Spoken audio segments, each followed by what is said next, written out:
గుంటూరుని ఆనుకొని ఉన్న తొరకపాలెంలో గత సంవత్సర కాలంగా జరుగుతున్నటువంటి మిస్టరీ మరణాల కారణాన్ని ఇంతవరకు వైద్య ఆరోగ్య శాఖ నిర్ధారణ చేయలేకపోయింది. ప్రభుత్వం దాని మీద అనేక ప్రయత్నాలు చేస్తున్నప్పటికీ కూడా కొలిక్కి రాలేదు. దీన్ని మరొకటే ముందే మన పక్కమటే తూర్పు వైపున చేబ్రోలు గ్రామంలో శివారుగా ఉన్నటువంటి కొత్తరెడ్డిపాలెంలో ఇలాంటి కేసులు బయటపడుతున్నాయి అనేటువంటిది వాళ్ళ పత్రికల్లో వచ్చింది.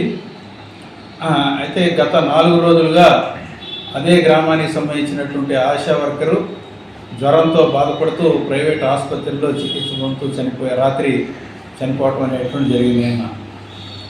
ఇటువంటి నేపథ్యంలో పాత అనుభవాన్ని దృష్టిలో పెట్టుకొని ప్రభుత్వం వైద్య ఆరోగ్య శాఖ వేగంగా కదలాలి అని చెప్పేసి సిపిఎం పార్టీ ప్రభుత్వానికి విజ్ఞప్తి చేస్తూ ఉంది.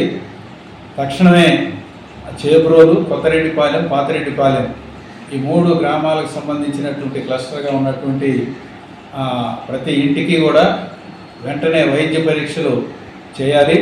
సస్పెక్టెడ్ కేసులన్నింటినీ కూడా ప్రభుత్వ అధికారులే దగ్గరుండి ప్రభుత్వ ఆసుపత్రుల్లో చేర్పించేటువంటి దానికోసం ప్రయత్నం చేయాల్సినటువంటి అవసరం ఉంది.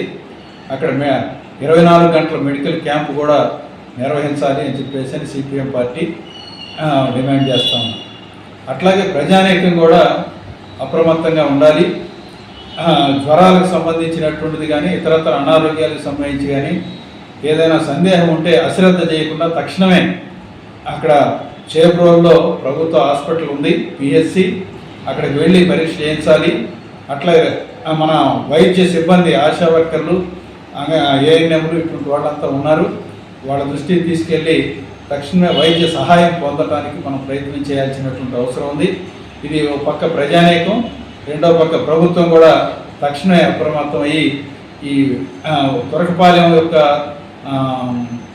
దుష్పరిణామాలు వీటన్నిటిని పునరావృతం కాకుండా చేబ్రోలులో ఉండేటువంటి ప్రజల యొక్క ప్రాణాలు పోకుండా ఉమ్మడి ప్రయత్నాలు చేయాల్సినటువంటి అవసరం ఉందని సిపిఎం పార్టీ అభిప్రాయపడతాము.